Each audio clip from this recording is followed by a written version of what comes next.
हर हर महादेव, जय शिव शंकर। मेरे भक्ति सागर चैनल में आप सभी भक्तों का स्वागत है। सोमवार व्रत कथा, इस कथा को भक्त पूरा सुनने से आप सभी भक्तों की भोलेनाथ पूरी मनोकामनाएं करेंगे। हर हर महादेव। सोमवार व्रत कथा। एक साहूकार बहुत धनवान था। उसको धनाद किसी बात की कोई कमी नहीं थी, परंतु पुत्र न होने के कारण वह अत्यंत दुखी रहता था। वह इसी चिंता में रात दिन रहता था और इसलिए वह पुत्र की कामना के लिए प्रति सोमवार को शिवजी का व्रत और पूजन किया करता था। सायंकाल को शिवजी के मंदिर में जाकर दीपक जलाया करता था।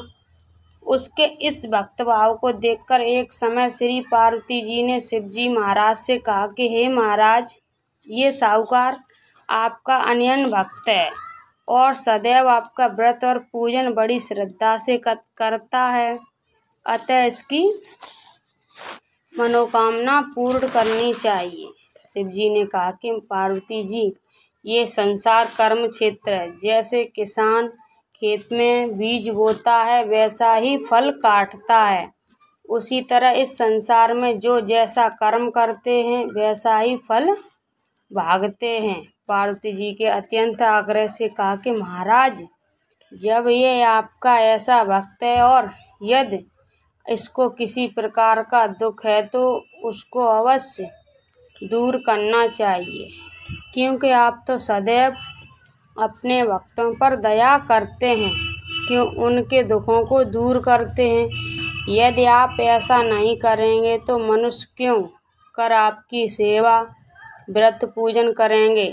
पार्वती जी की ऐसा आग्रह देख शिवजी महाराज प्रसन्न होकर कहने लगे, हे पार्वती, इसके कोई पुत्र नहीं है। इसी पुत्र चिंता में ये बहुत दुखी रहता है। इसके भाग में पुत्र न होने पर भी मैं इसको पुत्र की प्राप्ति का वर देता हूँ, परंतु वह पुत्र केवल 12 वर्ष तक ही जीवित रहेगा।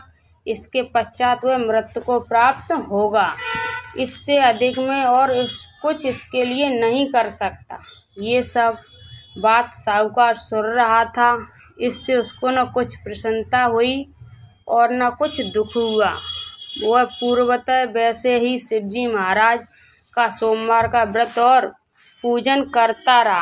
कुछ समय व्यतीत हो जाने पर साहूकार की स्त्री गर्भवती हुई और 10वें महीने में उसके गर्भ में अति सुंदर पुत्र की प्राप्ति हुई। साहूकार के घर में बहुत खुशी मनाई गई, परंतु साहूकार को केवल 12 वर्ष की आयु जानकर अधिक प्रसन्नता प्रकट नहीं की और न किसी को भेद बताया। जब वह 9 वर्ष का हो गया तो उस बालक की माता ने उसके पिता से कहा, विवाह आदि के लिए कहा, परंतु साहूकार कहने लगा, मैं अभी इसका विवाह नहीं करूँगा और काशी जी पढ़ने भेजूँगा। फिर उस साहूकार ने अपने साले अर्थात बालक के मामा को बुलाया। उसको बहुत सा धन देकर कहा, तुम इस बालक को काशी जी पढ़ने के लिए ले जाओ और रास्ते में जिस जगह भी जाओ वहाँ यज्ञ करते, दान देते तथा ब्राह्मण को भोजन कराते जाओ।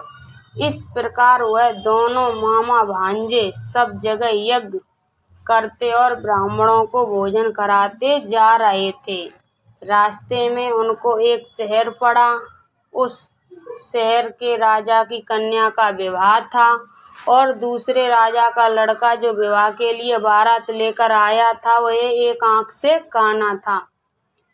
लड़के के पिता को इस बात की बड़ी चिंता थी, कहीं वर को देख कन्या के माता पिता विवाह में किसी प्रकार की अड़चन पैदा न कर दें। इस कारण जब उसके अति सुंदर सेठ के लड़के को देखा तो मन में विचार किया, क्योंकि न दरवाजे के समय इस लड़के से वर का काम करा लिया जाए। ऐसा विचार कर राजा ने उस लड़के और उसके मामा से कहा तो वह राजी हो गए और साहूकार के लड़के का स्नान आदि करा, वर के कपड़े पहना तथा घोड़ी पर चढ़ा दरवाजे पर ले गए और बड़ी शांति से सब कार्य हो गए। अब वर के पिता ने सोचा, यदि विवाह कार्य भी इसी लड़के से करा दिया जाए तो क्या बुराई है। ऐसा विचार करके उसके मामा से कहा, यदि आप फेरों और कन्यादान का काम भी करा दें तो आपकी बड़ी कृपा होगी और हम इसके बदले में आपको बहुत सा धन देंगे। उन्होंने स्वीकार कर लिया और विवाह कार्य भी अच्छी तरह हो गया। परंतु जिस समय लड़का जाने लगा तो उसने राजकुमारी की चुन्नी पर ये लिख दिया कि तेरा विवाह मेरे साथ हुआ है, परंतु जिस राजकुमार के साथ भेजेंगे वह एक आंख से काना है। मैं तो काशी जी पढ़ने जा रहा हूँ।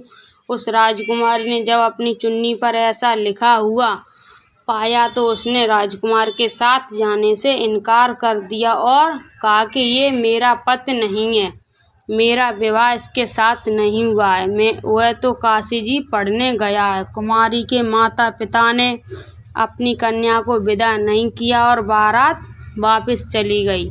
उधर सेठ का लड़का और उसका मामा काशी जी पहुँच गए।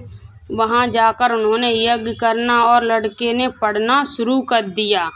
जब लड़के की आयु 12 वर्ष की हो गई तब एक दिन उन्होंने यज्ञ रच रखा था कि उस लड़के ने अपने मामा से कहा, मामा जी आज मेरी तबीयत कुछ ठीक नहीं है। मामा ने कहा, अंदर जाकर सो जाओ। लड़का अंदर जाकर सो गया और थोड़ी देर में उसके प्राण निकल गए।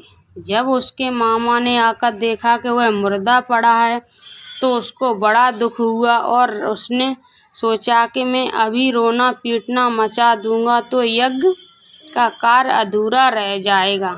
अतः उसने जल्दी से यज्ञ कार्य समाप्त कर ब्राह्मणों के घर जाने के पश्चात रोना पीटना आरंभ कर दिया। संयोगवश उस समय शिवजी महाराज और पार्वती जी उधर से जा रहे थे।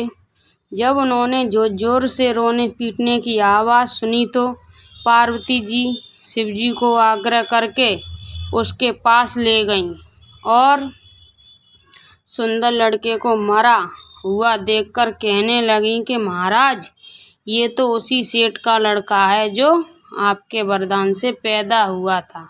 शिवजी ने कहा कि पार्वती जी इसकी आयु इतनी थी, ये भोग चुका है। पार्वती जी ने कहा कि महाराज कृपा करके इस बालक को आए दो, नहीं तो इसके माता पिता तड़प तड़प कर मर जाएंगे। पार्वती जी के इस प्रकार बार बार आग्रह करने पर शिवजी ने उसको वरदान दिया और शिवजी महाराज की कृपा से लड़का जीवित हो गया। शिव पार्वती कैलाश चले गए। तब वह लड़का और उसका मामा उसी प्रकार यज्ञ कराते हुए अपने घर की तरफ चल पड़े और रास्ते में उसी शहर में आए जहाँ पर उस लड़के का विवाह हुआ था। वहाँ आकर जब उन्होंने ये यज्ञ आरंभ कर दिया तो उस लड़के के ससुर ने उसको पहचान लिया और महल में लाकर उसकी बड़ी खातिर की, साथ ही बहुत सारा धन और दासियों सहित बड़े आदर और सत्कार के साथ अपनी लड़की और जमाई को विदा किया। जब वह अपने शहर की निकट आए तो उसके मामा ने कहा कि पहले मैं तुम्हारे घर जाकर खबर कर आता हूँ। उस समय उसके माता पिता अपने घर की छत पर बैठे हुए थे और उन्होंने ये प्रण कर रखा था कि यदि हमारा पुत्र सकुशल घर आया तो राजी खुशी नीचे आ जाएंगे, नहीं तो छत से गिरकर अपने प्राण दे देंगे। इतने में उस लड़के के मामा ने आकर यह सारा समाचार दिया, आपका पुत्र आ गया है, परंतु उनको विश्वास न आया। तब उसके मामा ने शपथ पूर्वक कहा कि आपका पुत्र अपनी स्त्री तथा बहुत सारा धन लेकर आया है। तो उस सेठ ने बड़े आनंद के साथ उनका स्वागत किया और वह बड़ी प्रसन्नता के साथ रहने लगे। इसी प्रकार जो कोई भी सोमवार का व्रत धारण करता है अथवा इस कथा को पढ़ता है या सुनता है, उसके दुख दूर होकर उसकी समस्त मनोकामनाएं पूर्ण होती हैं। इससे लोक में नाना प्रकार के सुख भोग कर अंत में सदा शिवलोक की प्राप्ति होती है। बोलिए भोलेनाथ की जय। हर हर महादेव। भोले बाबा की आरती।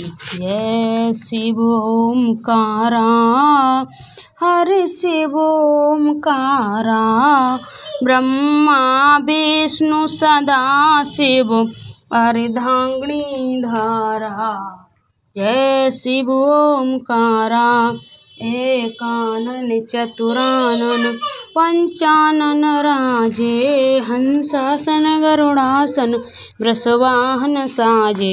दो भुज चार चतुर्भुज 10 भुज तै सोहे तीनों रूप निरखता त्रिभुवन जन मोहे। जय शिव ओमकारा जय माला वनमाला मुंडमाला धारी त्रिपुरारी कंसारी वनमाला धारी। जय शिव ओमकारा श्वेतांबर पीतांबर बागांबर अंगे सनकादित्य ब्रह्मादित्य भूतादित्य संगे। जय शिव ओमकारा कर में श्रेष्ठ कमंडल चक्र त्रिशूल धरता जग करता जग हरता जग पालन करता।